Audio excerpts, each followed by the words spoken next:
ఎంతమంది పిల్లలు ఉన్నారు? ముగ్గురు. ముగ్గురు ఇక్కడే ఉంటారా? ముగ్గురు చదువుకుంటున్నారా? ఏం పని చేస్తారు? ఏం పని చేస్తలేదు. మీరేం పని చేస్తారు? నేనే చేస్తలేను. నువ్వు కూడా ఏం చేయట్లేదా? మీ భర్త ఉన్నారా? లేరు, ఆ. ఆయన చనిపోయింది. మరి పోషణ ఎట్లమ్మా? ఎట్లనో గడుపుతాను ఇక. Okay okay. అమ్మ ఇళ్ళల్లో పనిచేసి ఇళ్ళలో పని చేస్తావా? చేస్తలేను. Okay okay. అనారోగ్య రైట్ రైట్ రైట్. అయితే మనది స్వాల్మన్ ఫౌండేషన్ అని ఎస్ఆర్ఆర్ తోట వరంగల్లో ఉంది.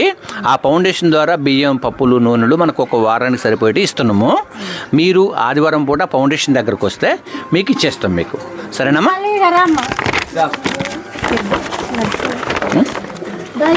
రామ్మా. రండి అమ్మా, మీరు బయటికి రండి. అందరు రండి, ఎంతమంది ఉన్నారు అంతమంది బయటికి రండి. దాదాలు బయటగా. ఏం పేరు? ఎటు నాకెళ్ళి ఏం పేరమ్మా నీ పేరు? శ్రీలత. సరే, ఏం పని చేస్తావు? చదువుకున్నారా? చదువుకున్నావా? 7th క్లాస్ వరకు చదివా. ఓకే. పాప మీ చెల్లెనా? చిన్న ఆమె. అమ్మ ఎట్రా. ఏం పేరమ్మా నీ పేరు? శ్రీవల్లి. శ్రీవల్లి.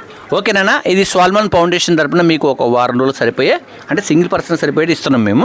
ఫర్దర్లో మీకు ఏదైనా ఒకవేళ ఈ ఫౌండేషన్ ద్వారా హెల్ప్ చేసే అవకాశం వస్తే ఇన్ఫర్మేషన్ ఉంటుంది, ఫోన్ నెంబర్ ఉంటుంది. మీకు ఏదైనా కష్టం వచ్చినప్పుడు కానీ ఫోన్ చేసి పాస్టర్ గారిని కలవచ్చు.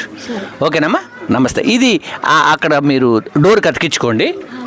రేపు సండే మాత్రం బ్రదర్ టైం చెప్తారు, మీరు అందరు కలిసి రండి, మీకు అందరికీ అది చేస్తాం. సరేనమ్మా? సంతోషమేనా? ఏమని చెబుతారా? అటు చూసి చెప్పండి. నీ పరిస్థితి ఏందో చెప్పండి, అసలు ఎట్లున్నది ఇప్పుడు పరిస్థితి? ఎంత పరిస్థితి ఉన్నది, ఏం లేదు, పని చేసే వాళ్ళు ఇవ్వలేరు. నేను కూడా బీమార్ పడ్డా, ఇంట్లోకి వెళ్ళడం కష్టం ఉన్నది. అమ్మ ఇటమ్మా, నువ్వు ఇట్లా సార్ ఇట్లా ఉన్నదో లేదు. చెప్పు, నువ్వు ఏం చెప్తావు చెప్పు. ఏం చెయ్యం, ఆమె కూడా ఏం చెయ్యదు సార్. అంతేనమ్మా? ఆ సార్ని అడుగు చెప్తాడు. రైట్ రైట్ అన్న. సరే, వచ్చి తీసుకోండి అమ్మా. ఓకేనా?